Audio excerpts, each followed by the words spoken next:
Bonjour bien-aimés dans le Seigneur, nous sommes lundi, premier jour de la semaine pour nos enseignements et nous sommes dans la joie de te retrouver. J'espère que tu as passé un bon week-end en famille, au travail, avec des amis ou tout ce que le Seigneur t'a donné la grâce de faire. C'est un plaisir de savoir que notre cellule continue à faire le travail que le Seigneur nous a donné. Prêcher la parole de Dieu, partager la parole de Dieu, réveiller les dons qui dorment, parce que dans cette cellule, nous croyons que chacun de nous a un don. Toi qui reçois ces messages le matin, c'est parce que tu as un don, et le Seigneur est en train de te préparer à l'exercice de tes dons. Tu vas me dire, mais c'est quoi le don que le Seigneur m'a donné? C'est ce que tu sais faire, bien-aimé. C'est ce que tu aimes faire. Et c'est ce que tu as l'aptitude de faire facilement. C'est un don donné par Dieu. Et tu vas me poser la question de savoir, mais comment je vais l'utiliser pour le service des autres, pour l'évangélisation? Fais juste ce que tu sais faire avec amour. Sans intérêt, aime les gens, supporte-les, dis-leur la vérité et encourage-les vers le Seigneur. C'est le don que le Seigneur t'a donné. Et ce matin, nous voulons commencer la parole de Dieu avec Jacques, que nous avons peut-être lu plusieurs fois, mais le Seigneur pendant que je suis en train de méditer quel est le message que je vais donner cette semaine, le Seigneur m'a mis à cœur de te parler du livre de Jacques. Et nous prenons Jacques chapitre 1. Jacques, serviteur de Dieu et du Seigneur Jésus-Christ, aux 12 tribus qui sont dans la dispersion. Salut.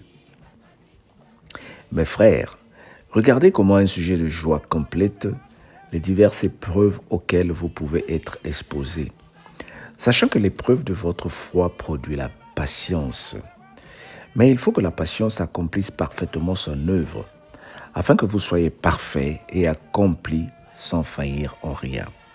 Si quelqu'un d'entre vous manque de sagesse, qu'il la demande à Dieu, qui donne à tous simplement et sans reproche, et elle lui sera donnée.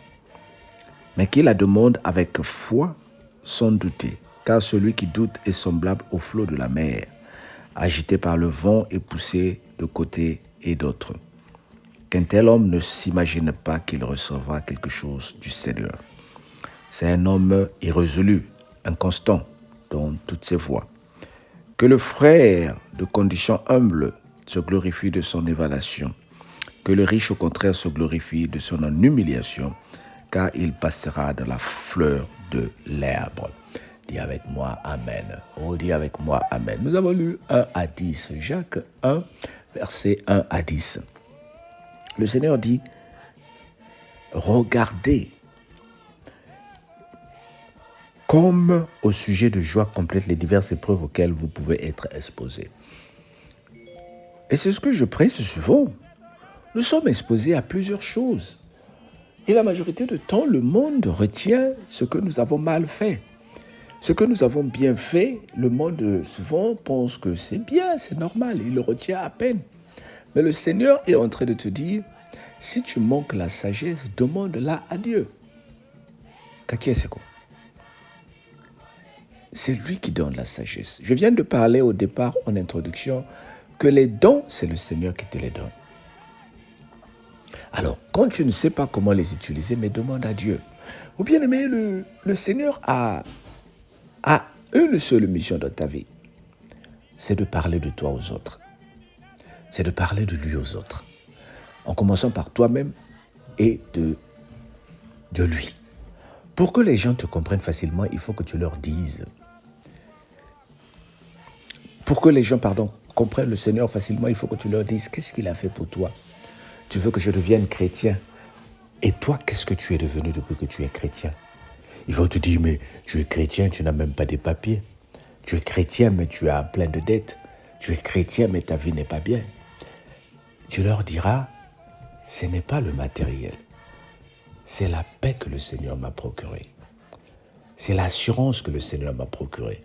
Aujourd'hui, nous pouvons tous être dans une situation difficile, mais moi, j'ai l'assurance que le Seigneur va intervenir. Le Seigneur va intervenir, quel que soit. Donc tu leur dis, le Seigneur intervient toujours. il intervient pour nous. Il intervient pour ma cause. J'étais en train de partager avec les bien-aimés, j'étais sur l'autoroute vendredi et un mal m'a attaqué. J'étais très mal au point que je ne savais même pas s'il fallait arrêter la voiture sur l'autoroute à 70 km à l'heure. Je me disais, mais qu'est-ce qui va m'arriver? J'ai dit, le Seigneur, je suis en train de partir. Je viens de l'église, je suis en train de partir à la maison pour assurer ton service. Entre tes mains, je dis, prends soin de cette situation et que ce mal se taise au nom de Jésus. Et tout de suite, j'ai senti comme un vent froid rentrer dans la voiture. Et j'ai retrouvé la paix, j'ai retrouvé la santé, j'ai retrouvé l'équilibre. Bien-aimé, c'est ce Dieu-là qui intervient. C'est ce Dieu-là. Le Seigneur dit, celui qui n'a pas la sagesse, qui me la demande. Alors je te parle ce matin, toi qui jusque-là, tu es en train de jouer le rôle de passif dans ta cellule, dans ton église. Donc tu vas pour écouter. Dieu seul sait si tu écoutes. Il y a des moments même, tu somnoles, tu es parti pendant que le culte est en train de passer. Tu aimes Dieu, tu aimes prier, mais tellement que ta vie est faite de beaucoup de choses, c'est difficile que tu te concentres. Donc à l'église, tu dors. Tu veux travailler, mais tu n'arrives pas. Dans les moments de prière, tu somnoles. Tu veux faire quelque chose, mais tu n'arrives pas. Mais le Seigneur dit, je ne te juge pas. Je veux juste que tu te réveilles et que tu travailles pour moi. Dieu a un plan pour toi, bien-aimé. Et il veut que ce plan-là commence avec le service. Mais quand tu vas demander la sagesse, le Seigneur dit ceci, demande la sagesse avec la foi. Demande-la avec la foi. C'est-à-dire, quand tu es en train de demander, Seigneur, aide-moi à évangéliser, tu as déjà cru que tu es en train d'évangéliser. Est-ce que tu comprends? Quand tu demandes, Seigneur, aide-moi à travailler, tu crois déjà que tu travailles. Tu crois déjà que tu es en train de faire ce que tu demandes. Sinon, ne le fais pas. Le Seigneur dit que celui qui n'a pas la foi, si tu demandes avec sans foi, ne s'imagine pas que tu vas recevoir. Les gens comme moi, les gens comme nous qui te prêchent la parole de Dieu. Mais moi, j'étais très timide, bien-aimé. Je ne pouvais pas parler devant le monde. Mais regarde aujourd'hui, si tu peux m'entendre, c'est parce que le Seigneur m'a donné le peu de courage qu'aujourd'hui. Je ne pouvais pas m'exprimer devant le monde. Mais aujourd'hui, le Seigneur l'a fait. Le Seigneur l'a fait. J'étais en train de réfléchir. La fois dernière, pendant le culte, on m'avait demandé d'aller prêcher la parole de Dieu. Et je me disais, comment je vais la prêcher? Mais le Seigneur m'a permis de le faire. Parce qu'il nous aime. Il nous aime. Il nous aime.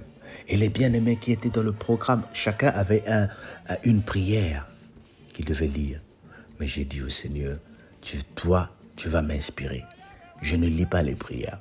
C'est le Seigneur qui m'inspire pendant les moments de prière. Je ne dis pas que ceux qui lisent les prières ne sont pas bien.